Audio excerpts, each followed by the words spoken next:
Alright, let's see what we have here. First point, prop versus drone, the workers. What we have here on the screen is a 1 versus 1 between hero, a pro, and another player from the ladder.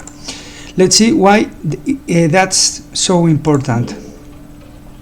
Okay, see what we have here. Sorry, because we went moving too fast. What we have here is hero, the third player trying to expand, and it has a duel versus the prof. Why that's so fucking important? Because if you won the duel, you could always expand using just one drone, and what we are seeing here is that the drone is not strong enough as to beat the prof, and hero cannot expand. First point in favor of the Protoss, and on top of that he even lost his drone. And where's the expansion? Nowhere to be seen, because the prof is stronger than the drone. That's it. First point in favor of the Protoss.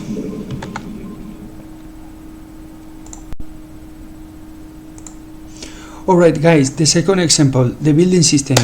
This is not something new, this is something all of you most likely know and are well aware of, and that's the building system, how each race build their buildings.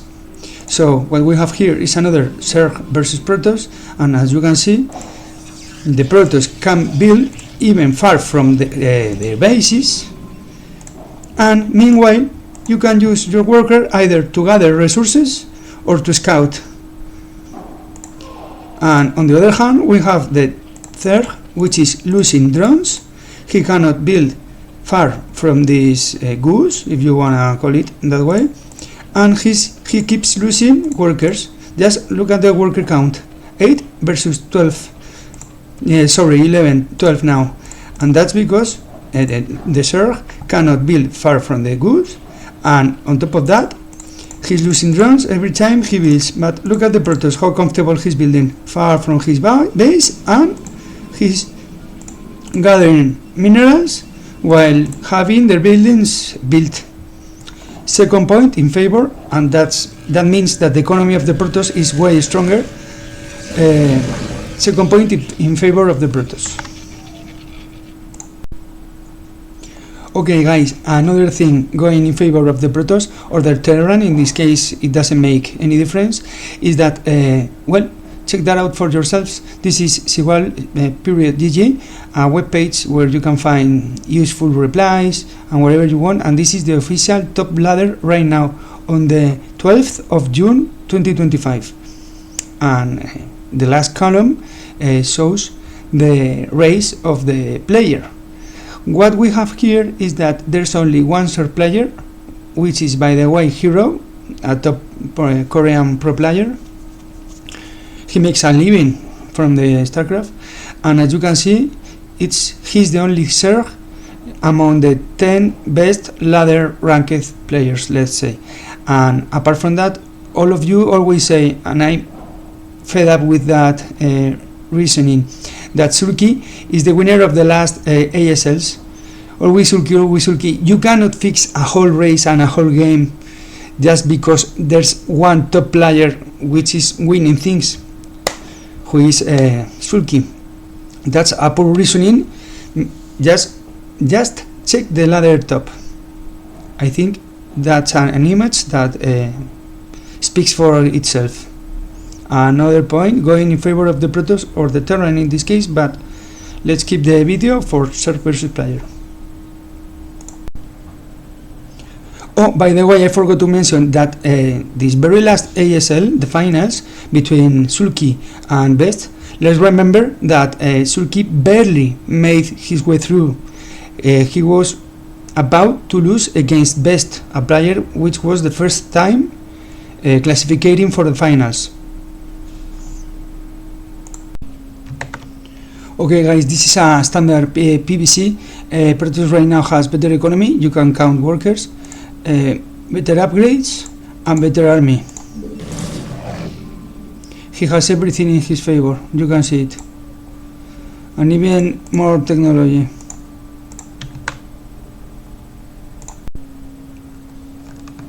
Okay guys, I want you to hold on for a minute, be patient, and try to understand what we have here. This graphic or this chart means what upgrades are used in the match in Zerg versus Protoss. On the top part of the screen we have the evolution chamber and the upgrades that enjoy every unit. So we have two different types of attacks. While the Protoss army, all the units benefit from the single upgrade. That's another advantage going for the Protoss. And on top of that, we see that the armor upgrade is more expensive for the Zerg units, even though it's applied for fewer units than the Protoss armor upgrade.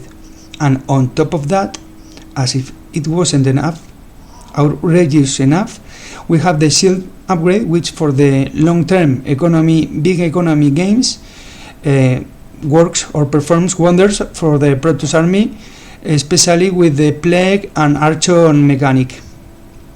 Okay, so what we have here, because you do need always Zerglings, Hydralisks and Lurkers to beat a Protoss, that's for sure. And you cannot benefit from only two upgrades. So in the end, we have that for one army. Let's take that as an example. For the one attack and one armor upgrade, we have that the Zerg will be spending or investing 150 more minerals and more time and 150 more gas, and he will need most likely 3 evolution chambers instead of 2 forces, because simply Zergling and Hydralisk Lurker don't benefit from the same attack upgrade. That's another thing going in the favor of the Protoss, and nobody can deny this. And the shield upgrade is something going in favor of the Protoss. But look at the armor. The armor is the big difference. The cost and the attack upgrade, which is not used for all the units. Another point. Okay guys, another 2 points going in favor of the Protoss: the tech used in the match and the compulsory technologies you will be needing in order to perform throughout the match. Okay, first point, the tech used in the match.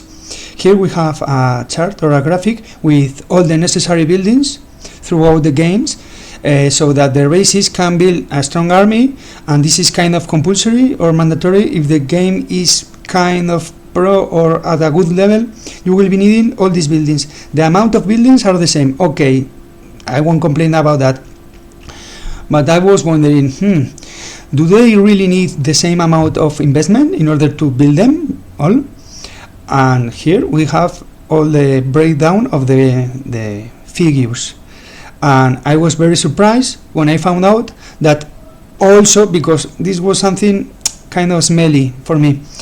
And remember that in order to build all these buildings, the Zerg will keep losing drones. And here we have by rows how much they cost. And as we can see here, it takes longer for them, more than a minute, and the Zerg will be needing more minerals and more gas. Okay, the difference are not that big, but this is why it doesn't go in favor of the Zerg.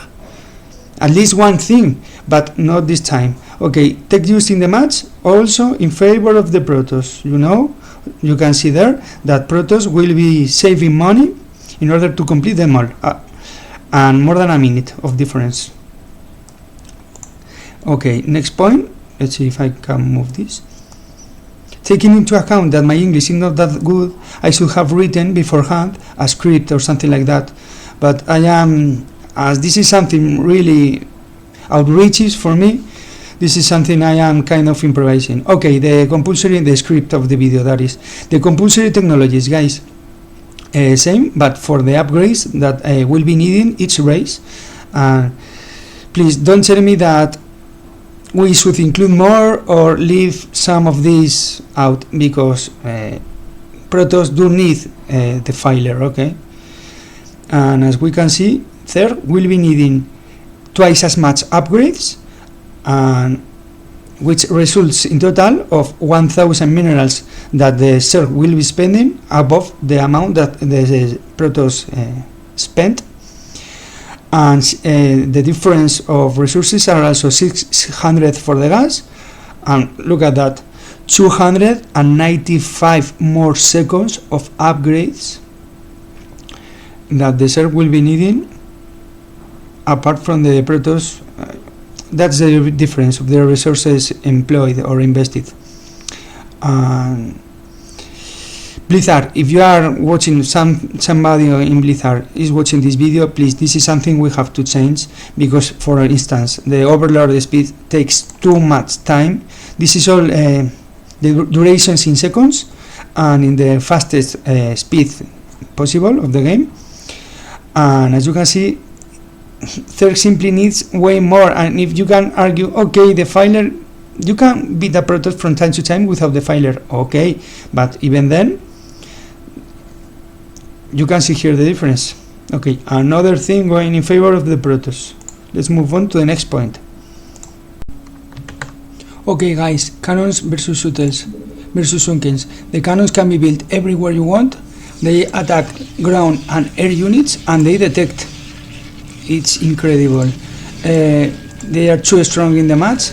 Through here you will never pass once he has 1 or 2 zealots, and you can always make a whole bunch just to defend from hydralisks, and they don't have to choose whether it's for air or for ground, and they detect. They have everything. They are way better than the Sunkens and drones, which penalize too much the economy Zerg.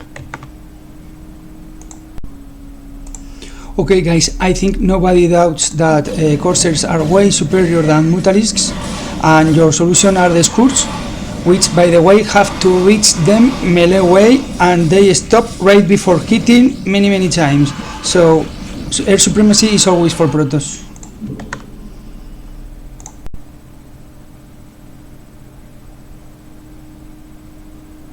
Okay guys, Storm is way too strong.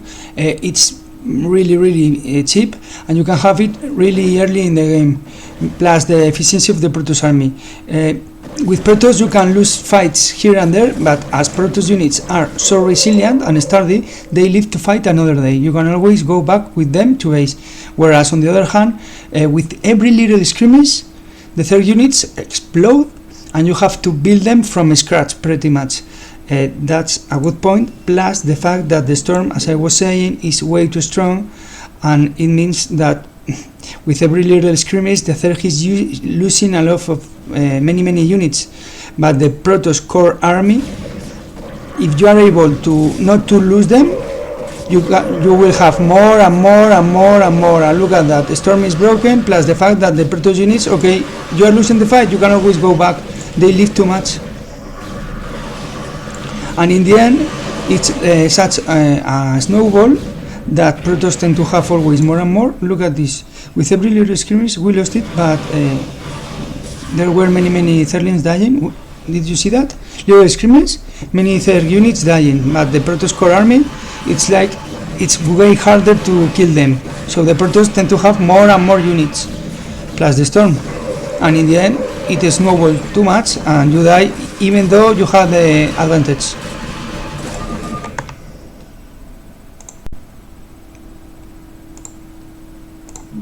Okay guys, I hope you all enjoyed, and see you in the next video. Bye bye.